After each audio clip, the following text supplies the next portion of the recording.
سلیم ناصر پیدائش 15 نومبر 1944، وفات 19 اکتوبر 1979، پاکستان کے نامور ڈرامہ اور فلمی اداکار تھے۔ ان کی وجہ شہرت مزاحیہ اداکاری تھی۔ سلیم ناصر 15 نومبر 1944 بھارت کے شہر ناگپور میں پشتون سید گھرانے میں پیدا ہوئے۔ ان کا اصل نام سید شیر خان تھا اور اپنی زبان پشتو ہونے کے باوجود اردو پر انہیں کمال عبور حاصل تھا۔ گریجویشن کے بعد وہ ڈیفنس ہاؤسنگ اتھارٹی کراچی میں بحیثیت افسر شعبہ تعلقات عامہ لگ گئے، مگر اس شعبے کو اپنی منزل نہ سمجھتے ہوئے اداکاری کے شعبے کی طرف مائل ہو گئے۔ سلیم ناصر نے اپنی فنی زندگی کا آغاز پاکستان ٹیلی ویژن کے لاہور مرکز کے ایک ڈرامے لیمپ پوسٹ سے کیا تھا۔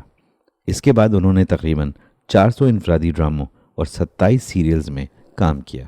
ان کے مشہور ٹی وی سیریلز میں سفید سایہ، جھوک سیال، پل، زنجیریں، جزیرہ، دستک، بندش، آخری چٹان، انکہی، آنگن ٹیڑھا اور جانگلوس کے نام سر فہرست تھے۔ سلیم ناصر نے 10 فلموں میں بھی اداکاری کے جوہر دکھائے، جن میں ایک پنجابی فلم بھی شامل ہے۔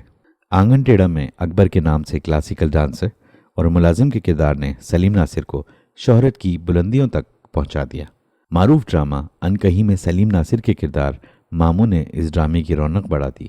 نشان حیدر سیریز میں کیپٹن سرور شہید کے مرکزی کردار کے ساتھ سلیم ناصر نے مکمل انصاف کیا۔ اس کے بعد سلیم ناصر تاریخی ڈرامہ سیریل آخری چٹان میں سلطان جلال الدین خوارزم شاہ کی شکل میں نظر آئے، جو شاید ان کے فنی کیریئر کی سب سے بہترین اداکاری تھی۔